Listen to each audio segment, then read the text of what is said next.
I want to share with you the story of two very important, very real, and very loved faces in patient safety. One, the precious young face of my newborn son, Cal, and the other, the face of my late husband, Pat. Cal was born a healthy baby boy on March 23, 1995, in a large, accredited hospital that delivers over 5,500 newborns a year. Cal was first noted to be jaundiced through visual assessment at 16 and a half hours old, but a bilirubin test was not done.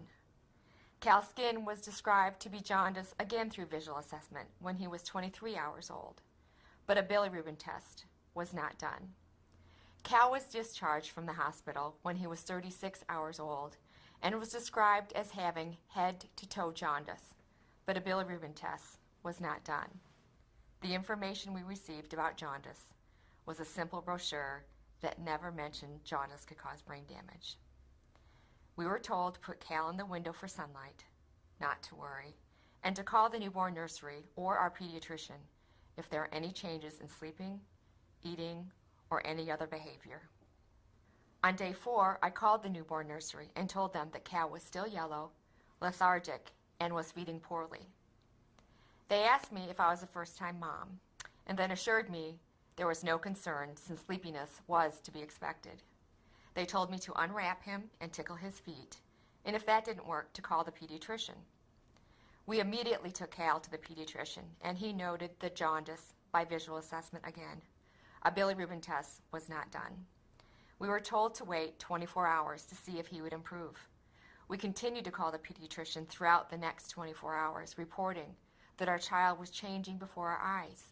Yet we were repeatedly told not to worry and to wait for 24 hours. At 5 days of age, the pediatrician admitted Cal to the pediatric unit. Cal's bilirubin was tested for the first time, and it was one of the highest recorded bilirubin levels at the hospital. Treatment was limited to phototherapy. Again, we were told not to worry. A resident did Cal's history and physical upon admission, and due to confusing chart entries, documented the wrong blood type for Cal. A blood incompatibility was ruled out. We later found out that Cal's jaundice was due to a common blood incompatibility and was very easy to treat. On day 6 in the afternoon, Cal had a high-pitched cry, respiratory distress, increased tone, and he started to arch his neck and back. These behaviors were all acute symptoms of kernicterus, or brain damage from jaundice. Again, we reported the unusual behavior to the providers and staff, and again, we were told not to worry. Cal was later diagnosed with classic textbook kernicterus. Cal has athetoid cerebral palsy throughout his entire body, neurosensory hearing loss, enamel dysplasia on his front teeth, crossed eyes, and other abnormalities. Today, Cal cannot walk independently, his speech is impaired, he drools, and he has uncontrollable movements of his arms and legs. In 1999, my husband Patrick, who was a face of panache, ambition, confidence, and strength, also suffered a medical error. It was discovered that Pat had a mass in his cervical spine, and because of the size, shape, and behavior of the mass, it was thought to be a slow-growing benign tumor. With the help of our local referring doctor, Pat and I sought out the best neurosurgeon in the nation. The tumor was surgically removed and a frozen section was sent to pathology. A phone call from pathology to the OR revealed an atypical spindle cell neoplasm, which was understood by the OR team to be benign. The pathologist, however, believed it to be very suspicious and ordered more stains to further define the tumor. 21 days after the date of surgery, a final pathology report was issued as a malignant synovial cell sarcoma.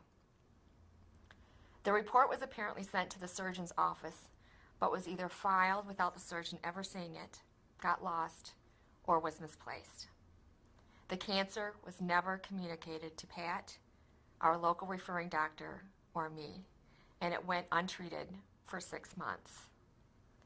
Pat's neck pain returned, so we went back to the neurosurgeon to find that the tumor had grown to the size of the surgeon's fist, had spread, and had invaded his spinal cord. Upon removal and a pathology, it was again diagnosed as a sarcoma. Pat's chances to survive his cancer were reduced dramatically by the communication failure. After 7 surgeries, 9 months of chemo, and several rounds of radiation, Pat died. Both Cal's and Pat's errors are examples of simple yet catastrophic systems failure due to communication breakdowns and uncoordinated teamwork. Cal went through several layers of the healthcare system, and each layer failed to stop the succession of error. There was a system-wide failure to include Pat and me in Cal's care. This was not any one individual's failure, but at any point, one individual could have made a difference by stopping the systemic failure before it reached its tragic conclusion. What if a genuine culture of safety that practiced a systems-based approach had been in place? What if our concerns as parents were taken seriously and we were asked to work in partnership with Cal's providers to help identify jaundice symptoms? We, parents, patients, and family members can be additional eyes and ears to spot symptoms. We can be an extra resource to see, feel, recognize, and report changes and concerns. What if the pathologist had given the surgeon a heads up that Pat's tumor was suspicious and that they had ordered additional tests? Or if someone had contacted the neurosurgeon to ensure the receipt of the malignant pathology results? Or what if the pathologist and the neurosurgeon understood the phrase atypical spindle cell neoplasm to mean the same thing? As a family, we were profoundly let down by the very system that we once trusted implicitly. With this in mind, I ask you to never give up on patient safety. Seize it with relentless passion and embrace it with urgency, honor, and hope. While there may be barriers, patient safety cannot wait. I know from my own efforts, each individual can and does make a difference.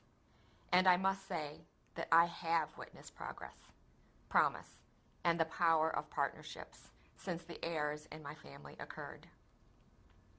I have had the honor of being part of some robust patient safety initiatives that are making a difference. PIC, Parents of Infants and Children with Kernicterus, formed by a group of moms and dedicated to the eradication of kernicterus. CAPS, Consumers Advancing Patient Safety, whose mission is to help create a healthcare system that is safe, compassionate, and just.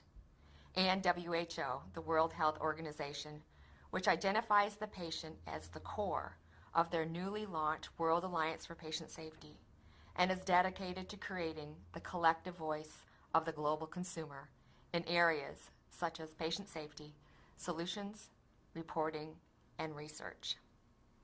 These initiatives are all harnessing the passion, the hard-won knowledge, and the spirit of the consumer to work in partnership with healthcare agencies, professional organizations, providers, accreditors, and the insurance industry.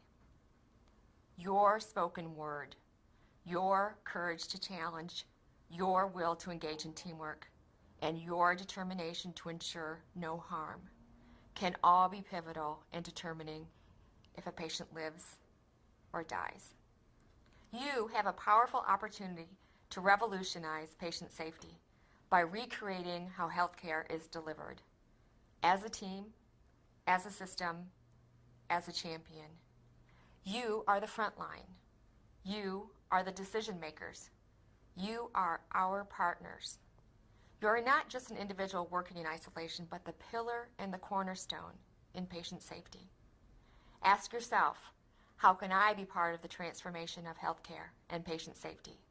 Because working in partnership with each other, your co-workers, and your patients, we can make a difference so that daddies and babies and other precious family members and friends are safe from harm. Thank you.